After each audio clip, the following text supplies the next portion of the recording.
Hello everyone. This presentation is on Tang, also called Major Butyrum decoction. It is on the California Acupuncture Board herbal formula list.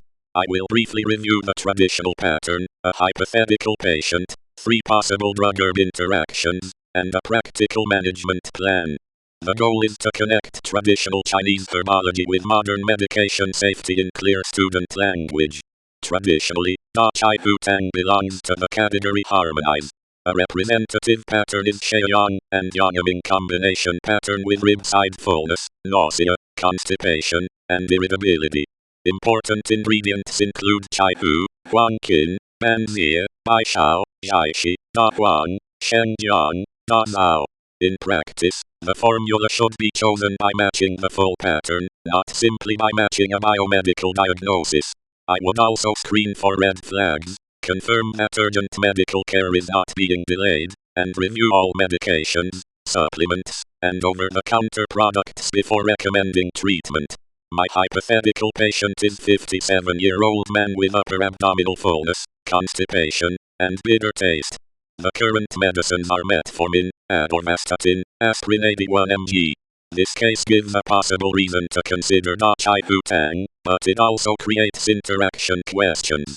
I would document tongue and pulse findings that support the pattern, confirm the diagnosis, and ask about kidney or liver disease, bleeding history, pregnancy status when relevant, and prior reactions to herbs or supplements. Medication reconciliation is essential because many clinically important interactions come from the combined physiologic effect of herbs and pharmaceuticals. Interaction 1 is Huang plus oral drug absorption. The mechanism is that purgative action can speed intestinal transit and reduce absorption of other oral medicines.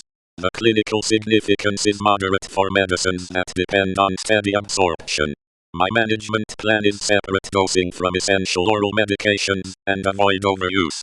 I would explain to the patient that evidence quality varies across herbs, formulations, and studies.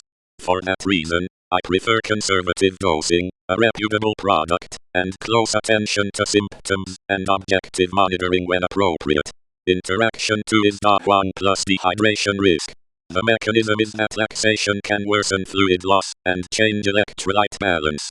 The clinical significance is moderate in older adults or when combined with other causes of dehydration. My management plan is stop if significant diarrhea develops and monitor hydration status. I would explain to the patient that evidence quality varies across herbs, formulations, and studies. For that reason, I prefer conservative dosing, a reputable product, and close attention to symptoms and objective monitoring when appropriate. Interaction 3 is Huangqin plus CYP metabolized drugs.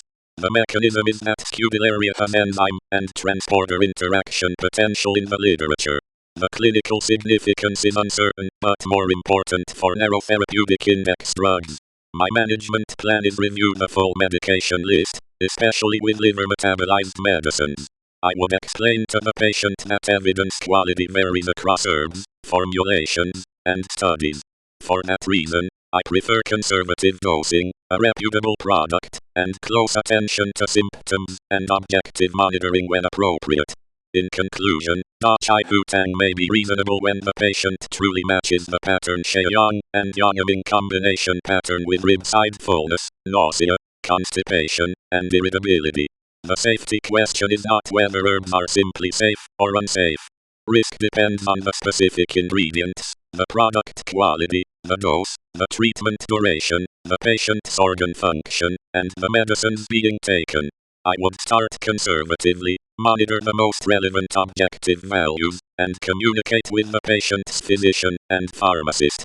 This presentation is educational and does not replace individualized medical care. Thank you.